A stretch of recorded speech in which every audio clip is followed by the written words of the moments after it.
গরম মানে শুধু ঘাম নয়, এই সময় শরীরের ভিতরে জল কমে যায়, লবণ কমে যায়, আর ছোট ছোট ভুল বড় বিপদ ডেকে আনে। আজ আমি বলবো সেই 5টি মারাত্মক ভুলের কথা, যেগুলি এখনই বন্ধ না করলে বিপদ নিশ্চিত হতে পারে। ভুল নাম্বার 1, পানি কম খাওয়া। অনেকে তেষ্টা পেলে পানি খায়, কিন্তু তখন অনেক দেরি হয়ে যায়। শরীরে 60% পানি থাকে, এটা কমে গেলে মাথা ঘোরা, দুর্বলতা, এমনকি হিট স্ট্রোক পর্যন্ত হতে পারে। তাই একটা জিনিস মাথায় রাখবেন, তেষ্টা লাগার আগেই পানি খেয়ে নেবেন। ভুল নাম্বার 2, রোদ থেকে এসে সাথে সাথে ঠান্ডা পানি খাওয়া।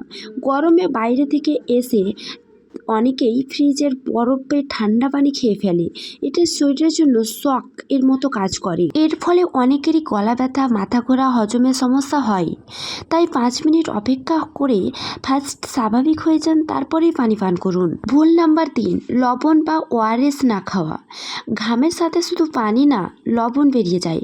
আপনি শুধু পানি খেলে হবে না, শরীরে সোডিয়াম কমে গেলে দুর্বলতা, বমি, এমনকি অজ্ঞানও হতে পারেন।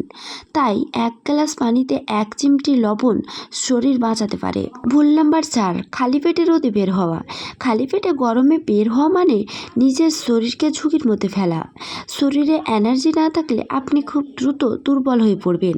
তাই একটা জিনিস খেয়াল রাখবেন বন্ধুরা, বের হওয়ার আগে হালকা কিছু খাবার খেয়ে নেবেন। ভুল নাম্বার 5, মাথা ঘোরা, অতিরিক্ত ঘাম, শরীর গরম হয়ে যাওয়া। এগুলো হিট স্ট্রোকের ওয়ার্নিং। অনেকে এগুলিকে ইগনোর করে, আর তখনই ঘটে বড় দুর্ঘটনা। এই লক্ষণগুলো দেখলেই সাথে সাথে ছায়ে যাবেন ও পানি পান করবেন। এই 5টা ভুল যদি আপনি করেন, আজ থেকে বন্ধ করুন। ভিডিওটা শেয়ার করুন, কারণ এই গরমে এটা কারো জীবন বাঁচাতে পারে। আরও এমন গুরুত্বপূর্ণ ভিডিও পেতে চ্যানেলটা অবশ্যই সাবস্ক্রাইব করে রাখুন।